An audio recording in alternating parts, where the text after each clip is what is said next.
it happens very often that the founders or entrepreneurs do not walk away from the business like fast enough, even if they know that it's failing, simply because they cannot like face themselves and other people have supported them along the journey.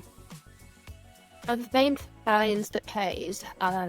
In terms that I think best describe the situation is sunk cost fallacy. So Right. that's when you have invested too much. You worry that if you walk away, all your investment will be gone. But a lot of time, in reality, the best decision you can make for yourself, but also people who still thought you put your whole mind and soul into it, is really to walk away. All right.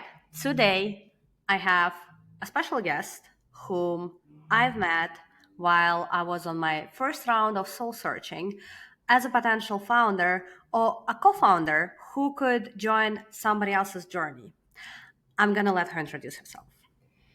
Hi everyone, my name is Jing Hu, and I am a serial entrepreneur.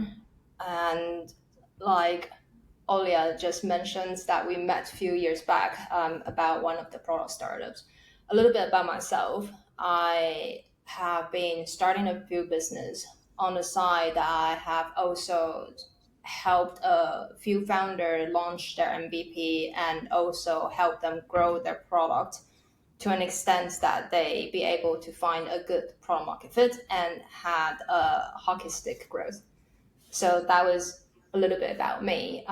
Aside from that, I've also worked in enterprise setup as some middle managers, manage a few teams. My sole focus is still on product and technology. Actually, that very nicely aligned to the startup I'm building out today is to leverage essentially my knowledge and background in technology to help founders from C to Series A to make the most out of their technology by helping them to understand what are the good questions to ask to their tech counterpart or to see what is the better way to interact with their technology team so they can avoid those common pitfalls that happens that we see quite a lot in startups. So that business is called Bite-Size Business Education. I'm pretty sure later on that we could touch on a little bit more about my journey to build a startup. But yeah, that's a little bit about who I am. Absolutely.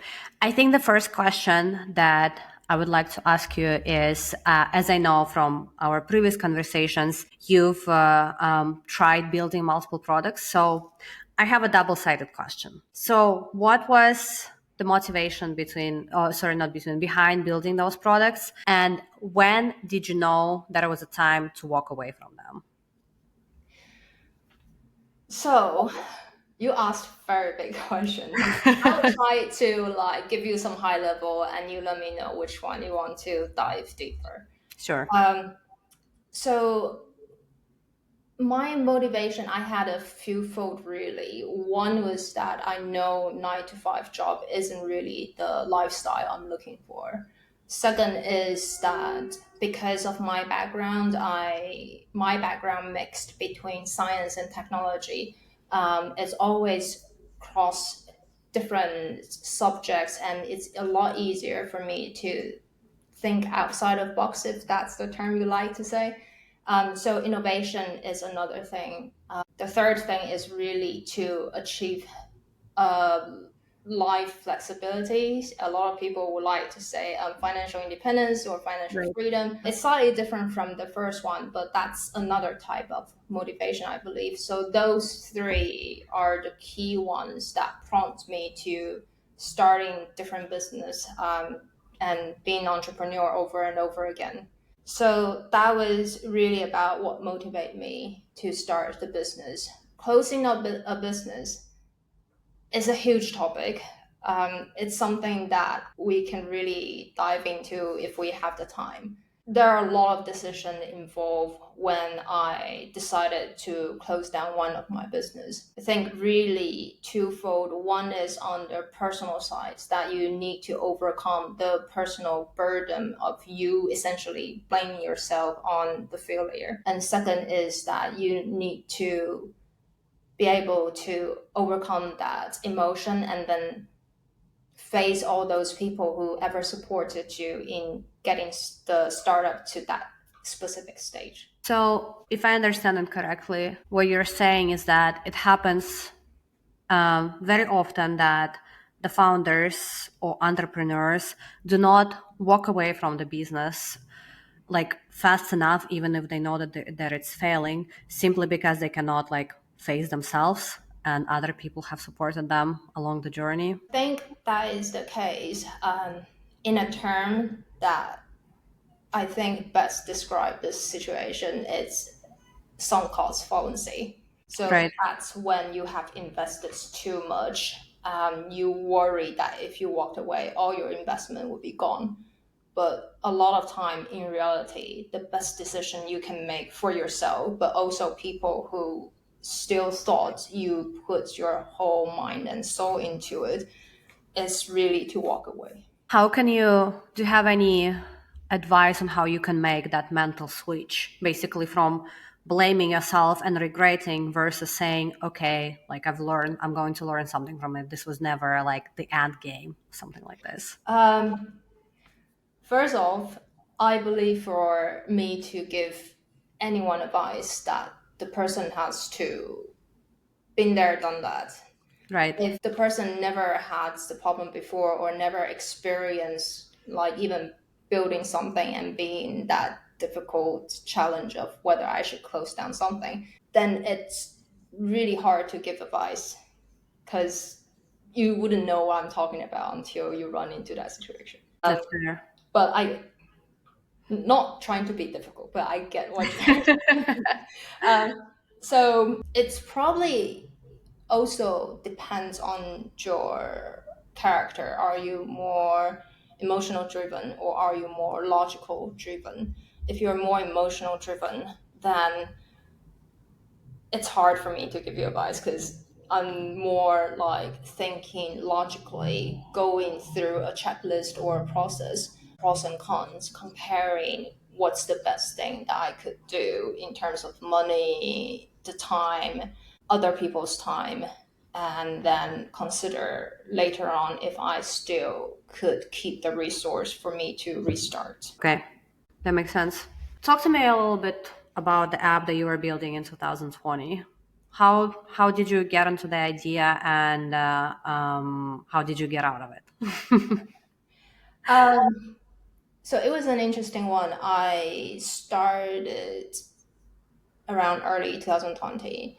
It had lasted for around a year to the point that we had an MVP. We had some users signed up to the MVP. We had a network of professions who's willing to help as the like very knowledgeable person to be the face of that app. We also had a few employees.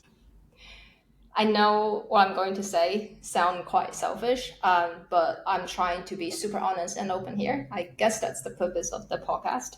Precisely. Is that I realized two things. One was it was no longer a topic that I was interested in. Okay. And second, since that was the case, then it shouldn't be where I allocate all the resource I have to something I don't know to what extent I can still run in it. So in the end, combined all the other factors aside from these two key ones, the sensible decision was to close down the startup. Okay. This is very interesting because I keep hearing this two completely opposite, I guess I could call it advice, right, that I hear from the guests here. So they're like two different camps. So some people say follow your passion, and I guess this is relatable to what you just said. Like if you're no longer passionate about the subject, this is like a deal breaker for you to whether or not you're going to continue the business. But there are others, I think including my first guest, who's basically saying follow the money. Doesn't matter if you're interested in the subject or not. If you see that there is a need in the market, just go after it. So you're definitely on the first side, right?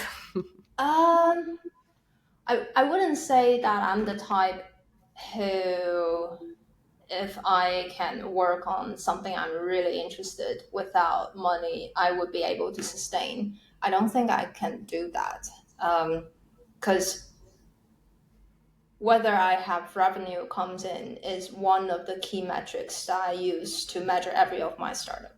Okay. I do still believe you should follow your passion, though we probably need to define the term passion. I think at that time, around 2020, when I was working on that startup, I made a mistake of choosing a topic I was interested in instead of choosing a topic that very close to my core personal value. I see. So it's really the difference between those two. You could be very interested in a TV show, but in the end, that you watched it and you forgot about it. And that was the mistake I made. I see. So yeah.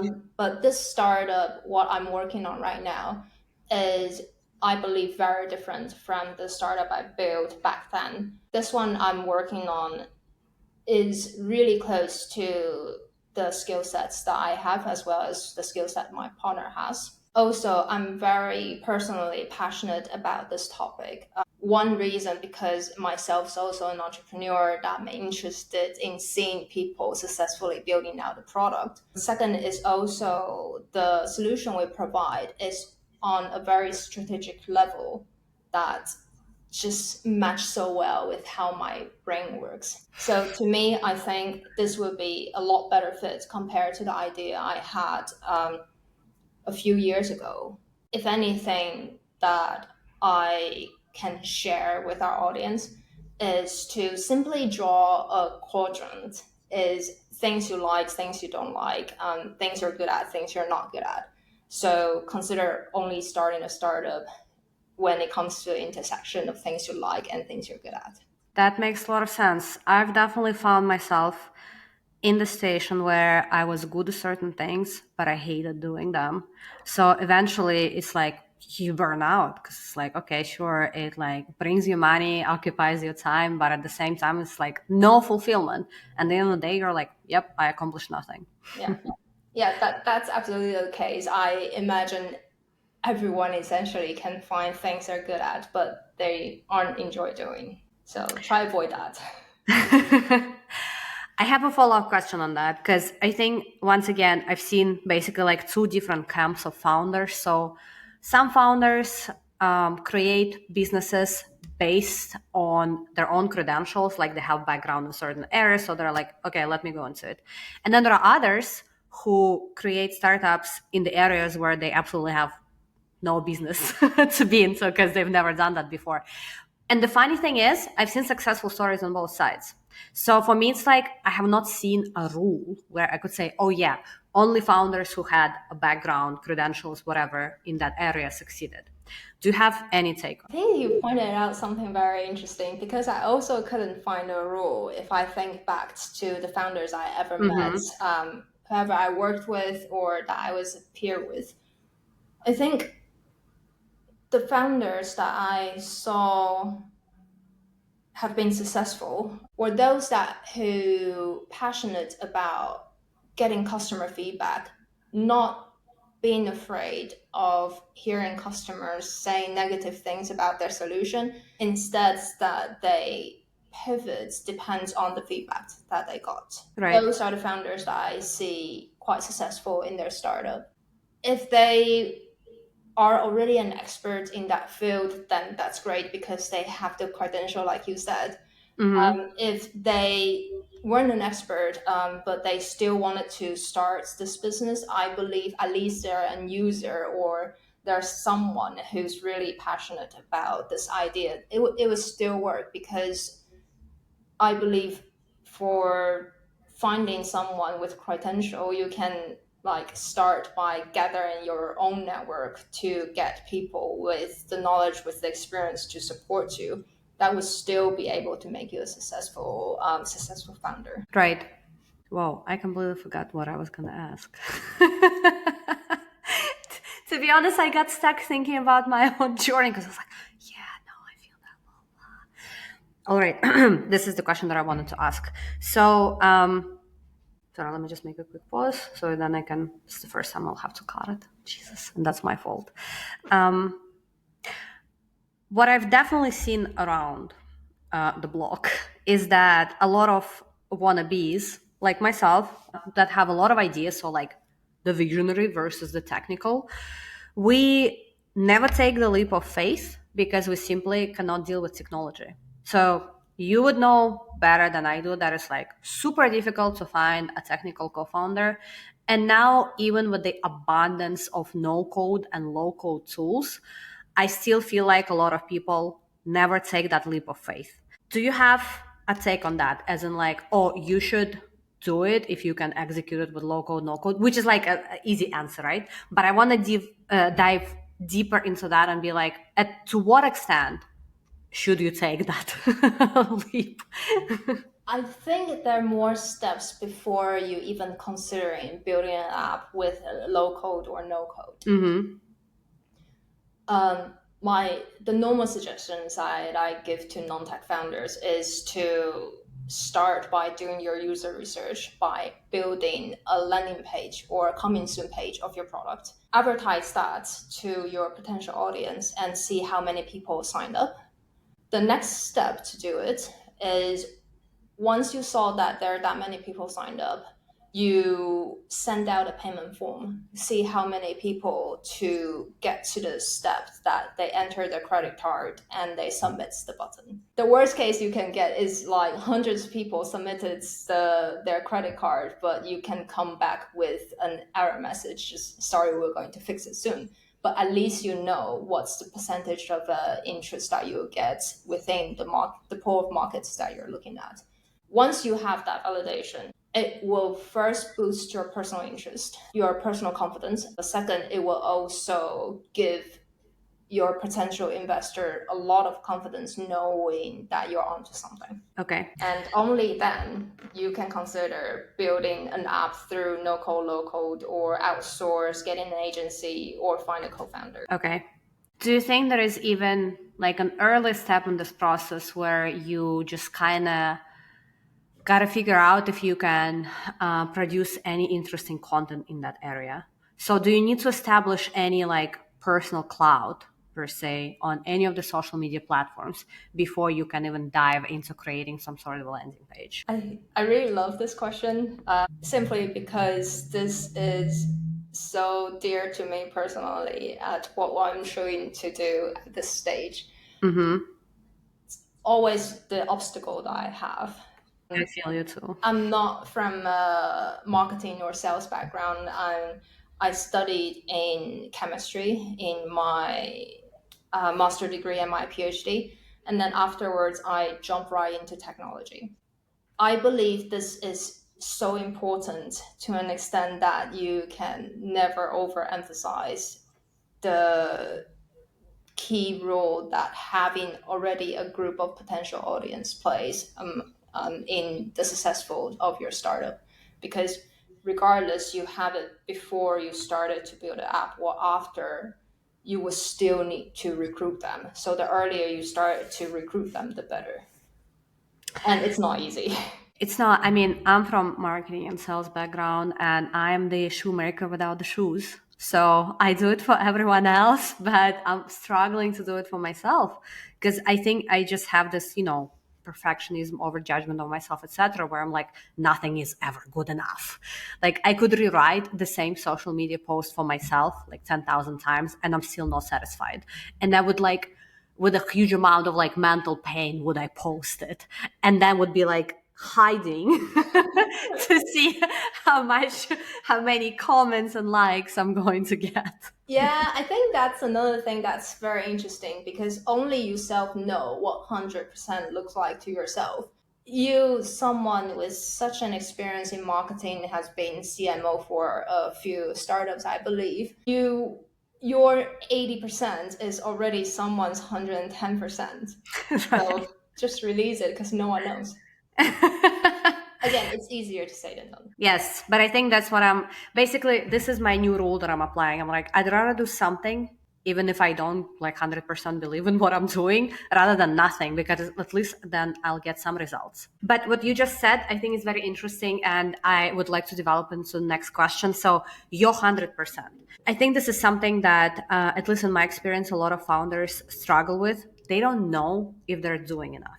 So whenever they're like, oh, I feel like I'm failing. I'm like, what's failing? They're like, well, my business is not making enough money. I'm like, oh, what's enough money? They're like, well, I don't know. I feel like it should be X, Y, and Z. I'm like, you feel like? Oh, are you sure?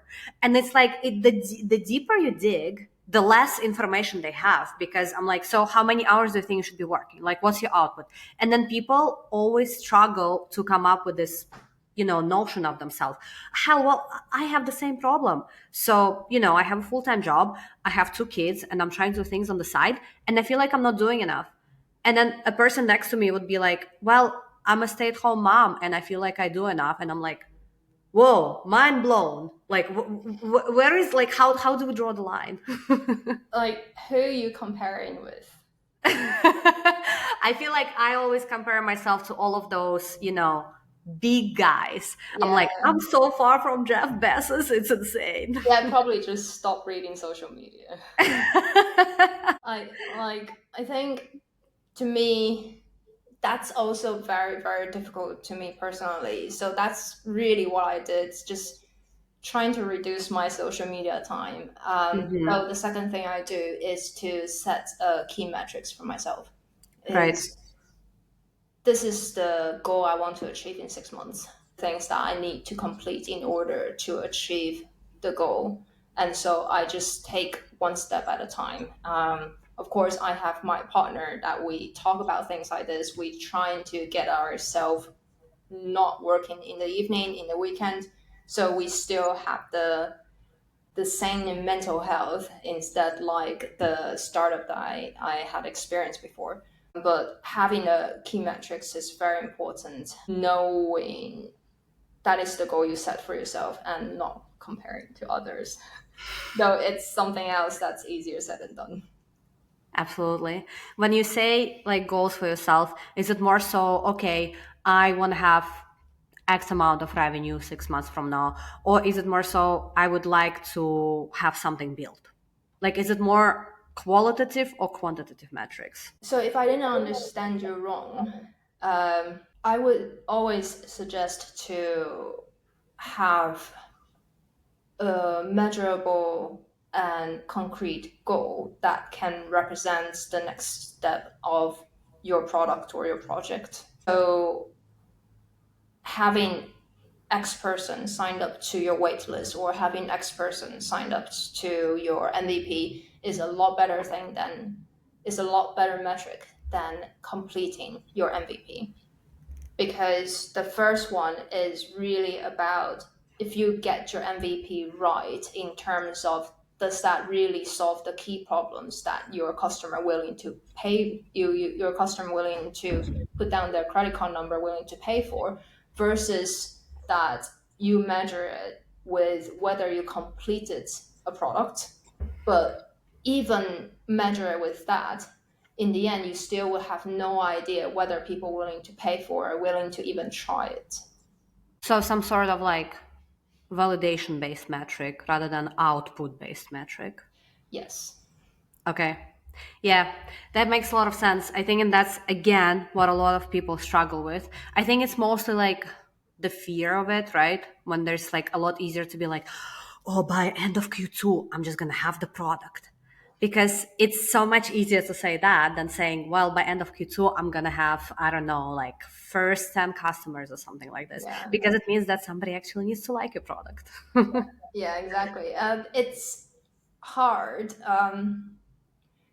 but you will actually lose less if you being honest with yourself a lot earlier. That is true as well.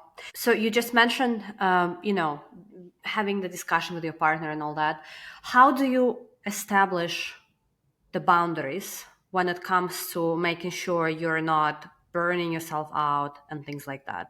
Is it just strictly, okay, not working evenings and weekends, or are there other things that you establish as a boundary? Um, Actually, not working out of a 9 to 5 and the weekend is one thing, but another thing I find it personally, I find it very, very difficult is to also get your mind out of it.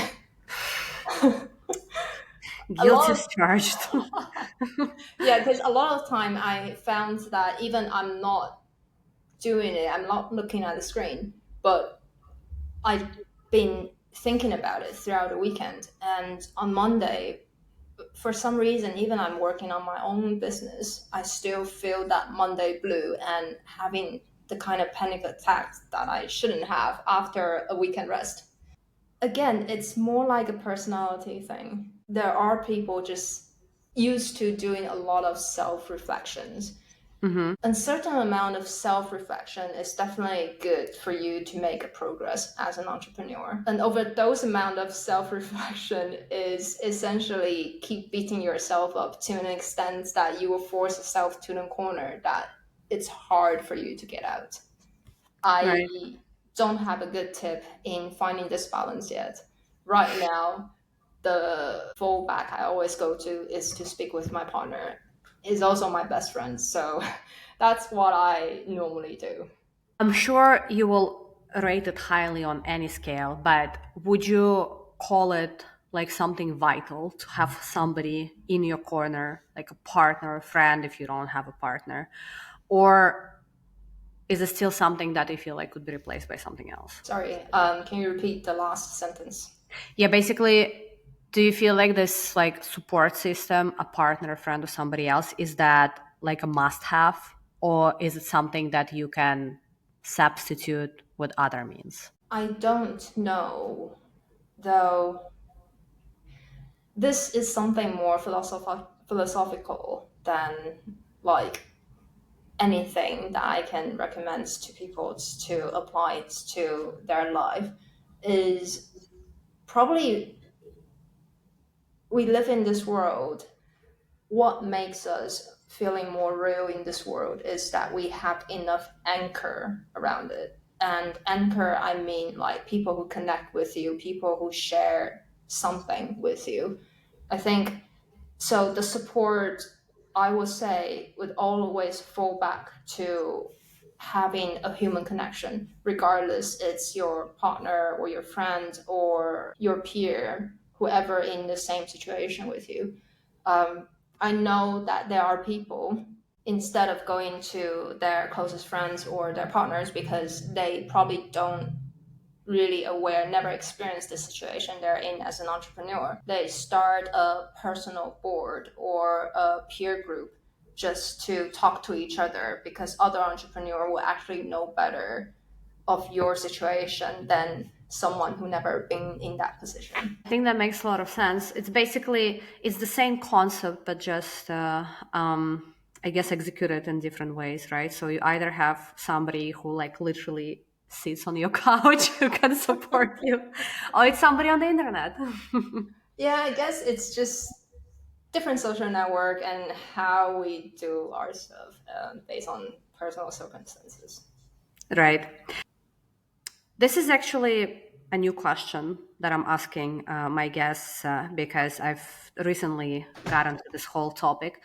I'm calling like your peak performance baseline. So, do you have certain rituals that you know that you need to do every day or like every other day, whatever frequencies, where you know that if you do that, silly examples like sleeping 8 hours a week, eating specific foods, that would help you perform better as an entrepreneur versus not doing them? Do you have such a toolkit? One thing is to have good personal health. That's the baseline of everything. Another thing, I think, all right, a few things. Have personal health. Find a good balance between your personal life and your work life. When I say balance, not necessarily having to be 50-50. To some Right. people, it's 20-80. To some people, Hmm. the ratio will be different. And then the third one is to claim on one other. interests that you have outside of starting your own business.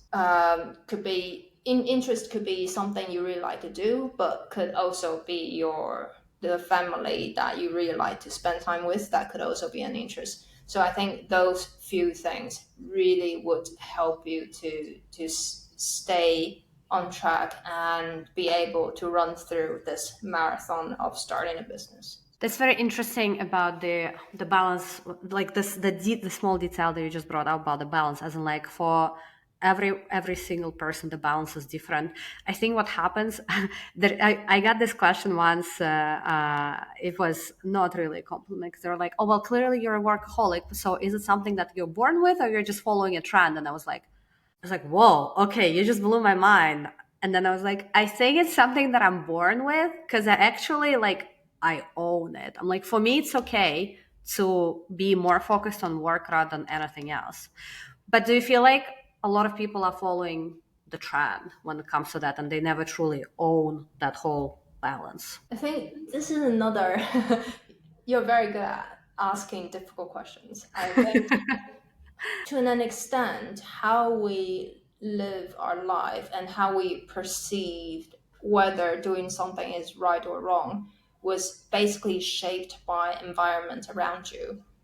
So a lot of time that we don't really have the free will.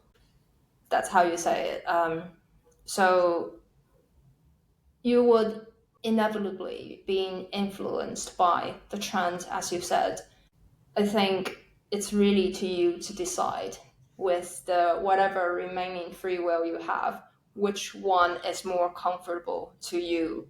Whether working like still late to the evening is better for you, or whether take early rest and like having the full energy to come back tomorrow morning is a better option to you. This is things that you would only know after you try for a while, and then you slowly iterate on it and slowly adapt on what works best for you. It's the same as when you build a product, you slowly iterate on it, and then until you found the best pace for your products. The same for here is until you found the best place between balancing your life and your business. Right.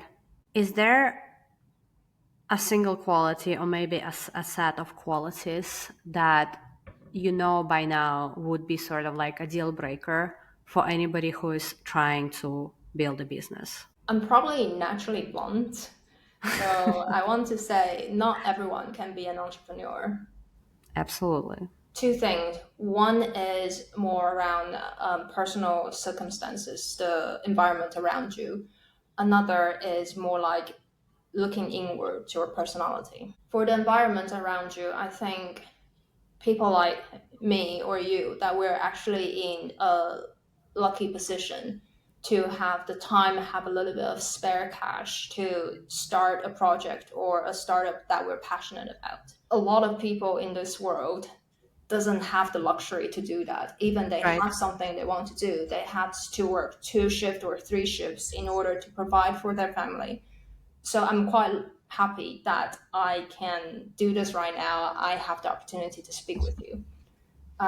That's one thing. And the second thing is more like a personality. I think as an entrepreneur, you would likely to get things done and move things forward faster if you're someone more decisive and not afraid of open to opinions that open to negative feedback. But a lot of time negative opinions isn't something that really beats you down. What really beats you down is that you can't decide what's next and you don't take in the customer feedback. I think those are the two key things that when we look inward, that might decide whether you would success or not. Very interesting. This is the same answer that one of my previous guests gave me. He's a startup. He's a director at a startup accelerator. I was like, what's the one thing that you see like from a mile and you know that this person is never going to succeed as a founder? And he was like, oh, that's easy. That's like inability to take feedback. But it makes so much sense. Yeah. It's Secure. customer centric. If you don't care about your customer to the heart, then your customer wouldn't pay for your product. Exactly. And you're just stuck in your own head and you're building a product for nobody, really. Yeah, yeah. um, have you ever had to deal with an imposter syndrome? Probably all the time. I feel like this is probably a common symptom among entrepreneurs and also among a lot of professions. There are so many things to learn out there that, and especially if you constantly be on internet, you will constantly see new things that you feel like you don't know, you will need to learn. And a lot of times when you are invited to talk about something, you realize that shit, there's still a big part of it I don't really know. But I think that's something about it is you can't know everything. So what we're all trying to do here is to try our best to understand enough to build out our business. For an entrepreneur, I wouldn't judge someone's success based on how confident they are in their ability, but just the metrics that's most important to their users. So whether having an imposter syndrome wouldn't matter that much. So that's how I convince myself, at least. I see that. Do you think as women, we have more struggles in the entrepreneurial journey compared to men? That's a very interesting question. I remember there were, um, when I had that product startup around 2020, I was speaking with a few investors, and I was invited to female entrepreneur fundraising networking. And I still went in the end because, like, who would say no to money? Right. But what puzzled me was like the emphasis of female entrepreneur. I would much prefer people just recognize me as an entrepreneur instead of focus on my gender or my race. I do not think those things matters, especially in the Western world, in West Europe or in North America, is that, at least that's my thought, is that marking someone, female something, female developer, female investor, female entrepreneur. To me, maybe it's my personality. I will more feel like we are ignoring the profession part, but just focusing on the gender part. And I believe that in the world I'm in today, there are much more pressing issues than emphasizing the gender. I think I have a mixed opinion on that because I've definitely, most of my life, I've been an immigrant. So I immigrated to the United States very early on, and now I live in France. So for sure, to a certain extent, I think I will never get rid of this feeling that I'm an outsider. And I think the fact of being a woman, I definitely dealt with that in the US to a very big extent at the very beginning, when I felt like all that people were seeing in me was that I was an Eastern European female person. And that was it. Like, no other credentials. That's all they see: the face, the accent, and like everything that comes together with it. But then I realized that could actually be my advantage. Because I was like, yep, I stand out somehow, so let me just use that. And it has worked out. But I'm not going to say that I don't have repercussions of this to the day, because I think it became this like weird part of my identity that I'm just like, it's always with me like a shadow. And I'm like, no, but I'm an entrepreneur. But then my head is like, no, you are from Russia. And now there is like a certain black cloud around this whole thing, you know? Yeah, I guess the situation may be different from person to person, and I'm probably less focused on a subject or less sensitive on subject like this. Though I do believe there are situations that we do want to emphasize, like the female's achievements, especially that I have seen a lot when I was still in Asia. A lot of countries that they still suppress the female identity. Whatever they do, they always take a lesser credit compared to male. And those were the Right. places that I really recognized the need of emphasizing it. Though probably also what I focus more right now is like things like income inequality, global warming, different topics that we look into more dearly personally. Right. All right. I've got the last question for you. What's your superpower? Being brutally honest, that's my super. Uh, so me being honest and being blunt isn't just to other people. Actually, I'm more a critic to myself than me to someone else. Though I think that's a very important quality to an entrepreneur. Like I said, you need to be open minded enough, being honest with yourself enough in order to take in a lot of customers to iterate on your product. That's a quality I believe really have helped me so far and will help me in the future. All right. I think it's been a very exciting episode. What I usually do at the end of each episode is I try to give some homework to the listeners, because what I know happens is when people enjoy episodes, various podcasts. I'm a victim of this myself. But if I don't have some sort of summary or something to do afterwards, like the whole thing would just escape my mind 5 minutes later. So I've developed this small framework where I give the homework. If you agree, I think from everything that we've discussed, I would like to emphasize three things. So I really like the concept of the quadrants. So basically, understanding what's in each of your quadrants and what's at the intersection. I think this is like super vital, like the baseline, if we will. Then the second one is own your balance. So understand what the balance is for you and like be okay with it. So don't just follow the trends. And the third one is something that I need to apply myself like multiple times a day. Don't compare yourself to other people, especially on social media. Yeah, close your social media, stop looking at it, spend time with your family or do whatever you like. But yeah.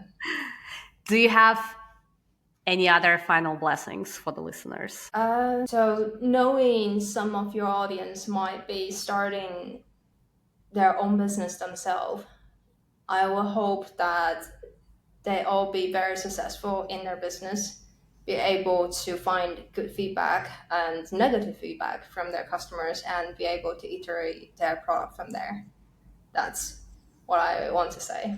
And I want to add, I really like some of the assignment that you just said, especially the quadrant one. I find it super helpful. Another thing that I would like to add as an entrepreneur for the business that I'm starting, bite-sized business education, what we normally ask an entrepreneur is that if you only starting a project or if you only started your business, do you believe what you build right now is the minimum you can do in order to take your customer feedback, knowing whether the solution is something your customer will pay for? If not, you can still scale back, move things faster by understanding what metrics you're measuring and to get it as soon as possible. That would help you iterate your product, measure if this start is valid. If yes, then it's a good start for the success. Right. Thank you.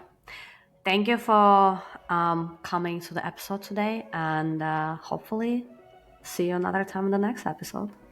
Yeah, sounds good. Thank you very much again for hosting it. Yeah, thank you, Jing.